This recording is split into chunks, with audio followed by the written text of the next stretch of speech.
I have read the Hal Mori intake file so many times I can recite it without looking, and every time I get to the third paragraph, I want to put my fist through a bulkhead. 311 souls. One converted ore hauler they call the Long Hearth, because their oldest stories say a clan that loses its hearth fire loses its name. 11 years adrift on a route that used to be warm. Marrow frost in 60% of the adults, in nearly all of the elders, slow and patient and incurable by anything short of a standing medical post they have never once been allowed to have. I know all of this because I have been the fourth doctor assigned to them in 4 years, and the first 3 left exactly on schedule, the way the regulations say they should. The regulations are not wrong exactly. A hospital corvette is supposed to stabilize, treat, resupply, and move to the next coordinate on the list, because there is always a next coordinate, always someone else further out who hasn't been seen in longer. Marrow frost does not kill quickly. It is not an emergency. It is just a slow closing of the hand, joint by joint, generation by generation, and every aid charter on the books is built to answer emergencies, not closings. So they get visited, stabilized, resupplied, and then watched from the rear viewport as the ship that found them gets smaller and the cold finds them again, because cold always does in deep drift given enough years. I came out on the standard run. 6 days, full workup, hand off to whoever the schedule sends next. I told myself that on the way out, the same as the doctor before me must have told herself, and the one before that. Stenval found me on day 2, sitting in the Long Hearth's command alcove with 3 generations of charts spread across a borrowed table, and he didn't ask how the patients were. He asked how long the gap between visits had been running, and when I told him 14 months, then 9, then back up to 17, he went quiet in the particular way old crew chiefs go quiet when they are doing arithmetic they don't like the answer to. Frost doesn't reset between visits, he said. It just waits. He didn't say it to guilt me. He said it because he'd watched his sister's joints lock one knuckle at a time over 6 winters of intermittent care, and he wanted someone in the room with me when I read the projections forward instead of back. His sister's name was Reth. She died 9 months before I came aboard, not from the frost itself, but from a fall she couldn't catch herself from, because a hand that has stopped closing right cannot grip a rail in time. Sten keeps her tools in a locker by the reactor shielding, hand-forged clamps and a heavy maintenance hammer. She used to true the Long Hearth's warped deck plates, year after year, on a ship that kept drifting no matter how straight she set it. He showed them to me once, just so I would understand what it had cost this clan to keep that patience alone. I read them forward that night. 60% prevalence becomes 80 in a decade at the current visit interval. The Elder's Wing, they still call it that, on a hauler with no separate decks for it, just the warmest corner near the reactor shielding, empties out first.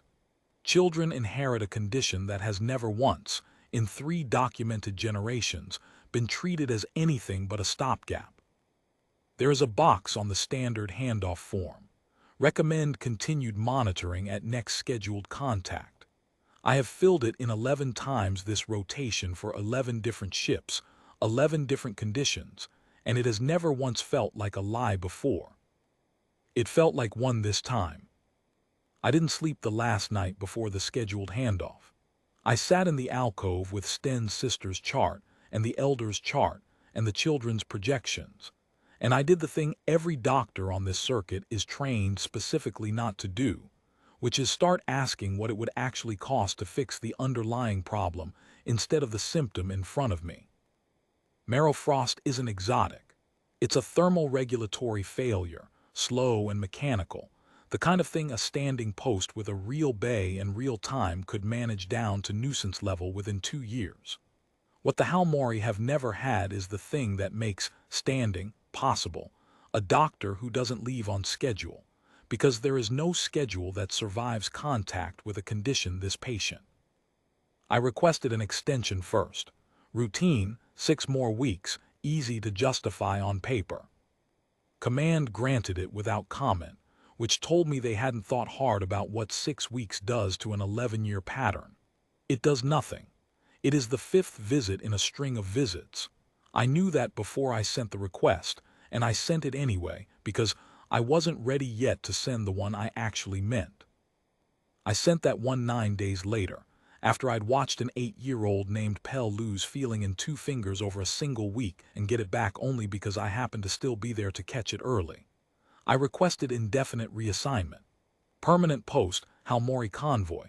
No return date, no rotation. I attached the projections. I attached Pell's chart with her permission, which she gave by drawing a picture of the long hearth with a second ship next to it that never left the frame. The answer took 4 days, which is fast for that kind of request, and I have since learned it was fast because someone 2 levels above me read the projections, then read them again, then walked the request up the chain herself instead of routing it. I don't know her name. I know she didn't make me defend it twice. I told Sten before I told anyone in the clan, because I wanted at least one person to tell me if I was about to do something foolish for the wrong reasons. He looked at me for a long moment and said, "You understand there's no leaving after this. Not in 6 weeks, not when the funding cycle changes, not when you're tired." I understand.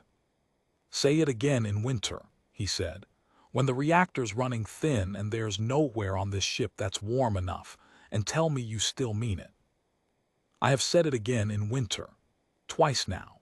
The first time the reactor dipped to half load for 11 days while a coolant line was rebuilt by hand, and I slept in 3 layers in the Elder's wing because that was the only corner still holding heat, and I still meant it at the end of those 11 days the same as I had at the start.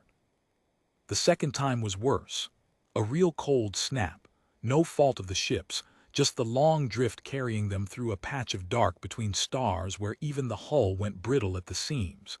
And I spent 4 nights running a portable warmer down the Elder's row, tired in a way I hadn't been since residency, and glad of it.